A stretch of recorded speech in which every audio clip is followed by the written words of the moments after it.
Салам достор, даамдуу тамактар каналына кош келиңиздер. Бүгүн бизде гүл мантылар. Эгер кызык болсо, анда менен чогуу бирге болуңуздар.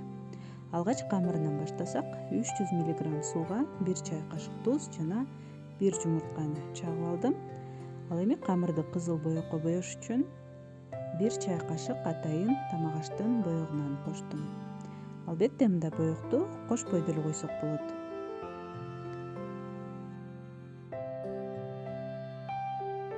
Эми 600 грамм эленген унга даярдап алган сууну куюп, камырыбызды жууруп алабыз.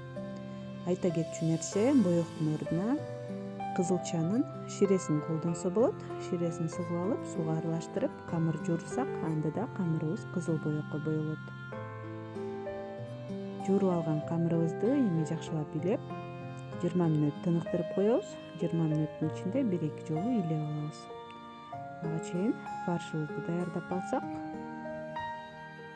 Ал эми толтурмасына мен бүгүн уйдун этин, пияз жана ошондой эле картошка колдондум. 300 граммдан өлчөп алдым. Жарым аш кашык туз, кара мурч, кызыл калемпир жана кориандр жарым чай кашыктан салдым. Ошондой эле ич май жана 2-3 кашык суу май кошуп койдум. Ошо менен толтурмабыз даяр.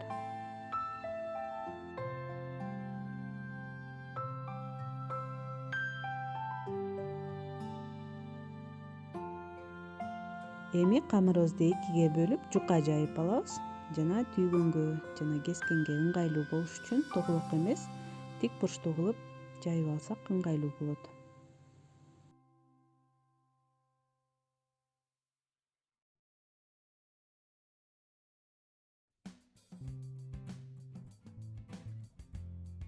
Жайып алган камырларыбызды эми туурасы болжол менен 7-8 сантиметр кылып кесип алабыз узунунан. Жана ортосуна толтурмабызды толтуруп, мантыларыбызды түйүп алабыз.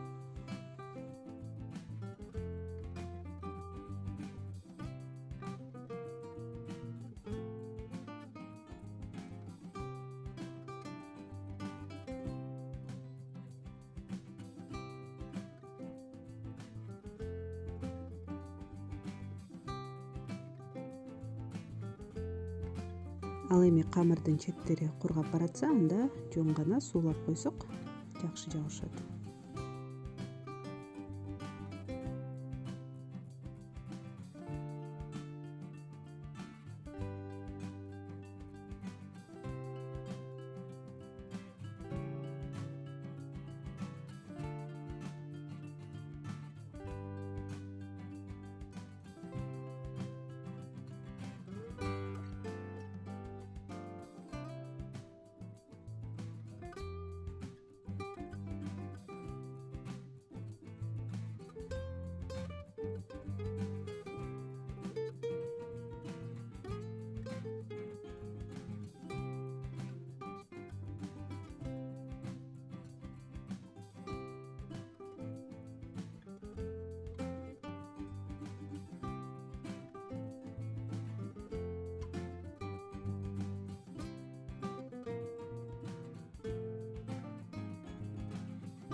Эми касканды жакшылап майлап, мантыларыбызды тизип 40-45 мүнөт бышырып алабыз.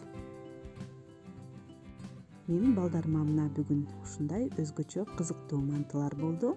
Эгер сизге да жакса, анда лайк басып, каналыма катталып, досторуңуз менен бөлүшүп коюңуз. Жана кийинки видеолордон көрүшкөнчө саламатта калыңыздар.